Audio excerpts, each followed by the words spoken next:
Hello, today we're gonna talk about hornbills. Hornbills, or the scientific name is Biodiversity, also known as burung kenyalang, is a bird that can be found in Africa, Asia, and Melanesia. Hornbills is a unique bird because they can live in subtropical and tropical climates.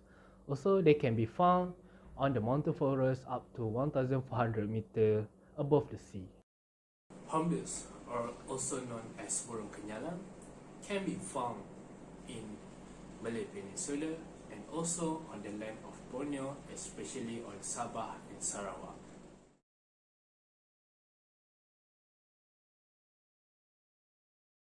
Hello there. My name is Adam, and today I'll be talking about the morphology of hornbills and the types of hornbills that can be found in Malaysia. Now, I'm sure most of you already know what a hornbill is. It's a bird.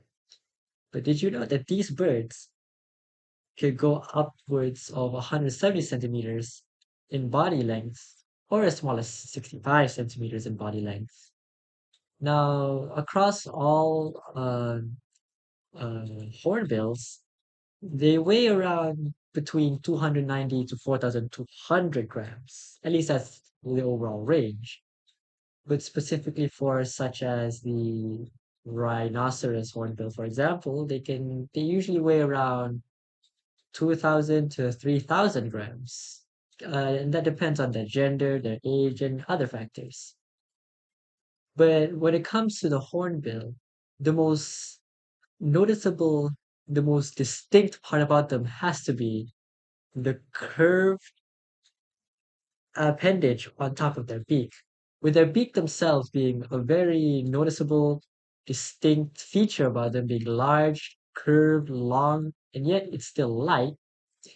But the structure on top of the beak, sorry, is called a casque, and it is made up of mostly keratin. And this feature is unique to hornbills and hornbills alone.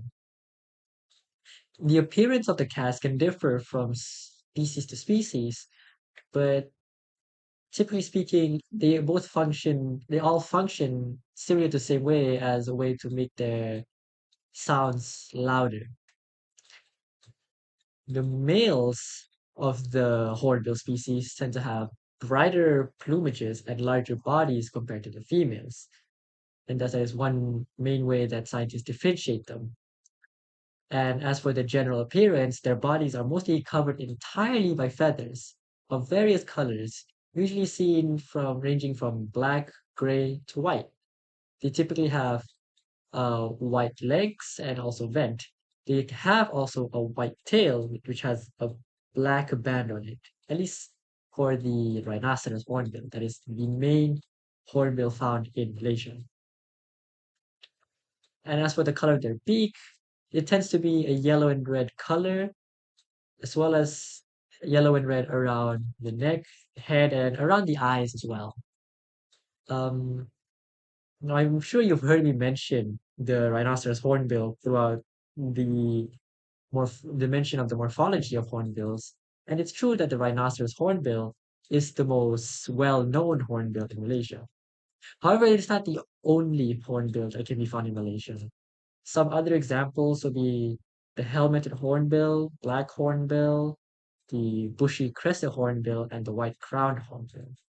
All these hornbill species, along with the rhinoceros hornbill, can be found both in mainland Malaysia, Semenanjung Malaysia, or they can be found also in the land of Sarawak, the Bornean Islands. And although there are many hornbill species, it does not negate the fact that they are slowly becoming more and more endangered over time.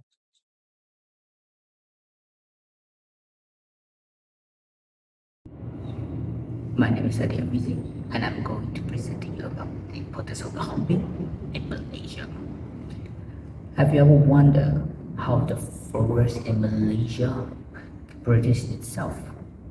Well, this is because there's an agent of the forest. Therefore, there's a hornbill. Hornbill is an agent of the forest, which are very important to reproduce the plant. We know there are multiple agents for the forest to produce itself, but the hornbill have the ability to fly over a long distance. As we can see, the hornbill are eating a type of berry and fly for a long distance to go another tree to spread the seed. The presence of the hornbill can reflect the condition of the forest in the healthy conditions. As such, when we're protecting the hornbill, we're protecting the forest.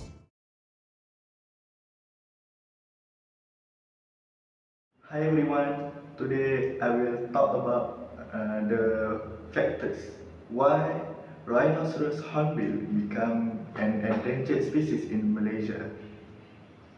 Habitat loss due to forest clearing for logging, agriculture and urban development is the main contributor to this serious population drop.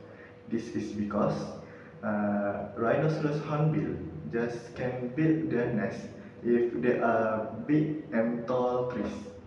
About 264 cases of forest clearing, including illegal logging, agriculture and urban development were reportedly registered in Sarawak over a 2-year period between 2020 to 2022.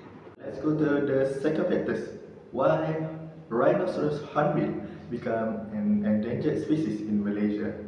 The second factor is the unlawful hunting doing by man. This species struggles to increase their population due to the high demand of their meat, hams, and also their feeders in the black market. The hornbill's beak, the representation of Sarawak's grandeur, is being sold for over 1,000 USD on the Chinese black market. This activity is endangering the species because of the overexploitation.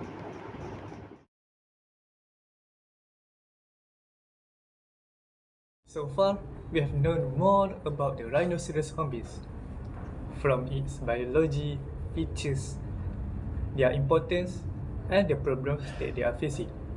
So now, how can we, as a normal citizen, can help this hornbill?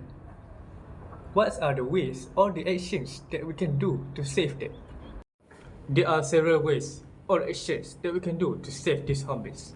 One out of it is by financial supports. Nowadays, there are many organizations that helps endangered species like hornbills.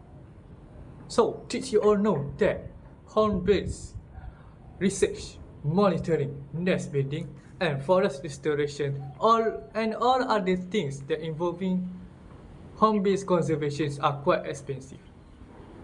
So, by donating to